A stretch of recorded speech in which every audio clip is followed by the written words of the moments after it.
In this lesson, we are going to learn about articles in English grammar. Many learners find articles confusing. When should we use a, an, or the? In this lesson, we will learn what articles are and how to use them correctly in sentences. Welcome to Nothing Fancy Literacy, where we provide clear and practical English grammar lessons for students, ESL learners and teachers.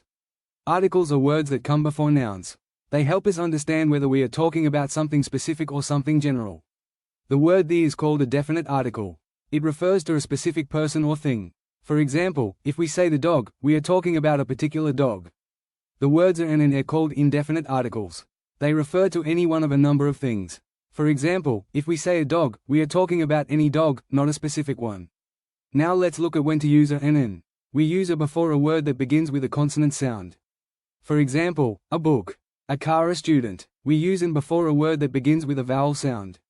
For example, an apple, an elephant, an orange. Sometimes the spelling can be confusing, because we follow the sound, not the letter. For example, we say an hour because the word hour begins with a vowel sound.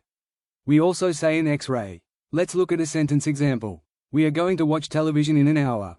The children watched a movie. Articles are a small but important part of English grammar. Learning how to use a, an, and the correctly helps us write clear and accurate sentences.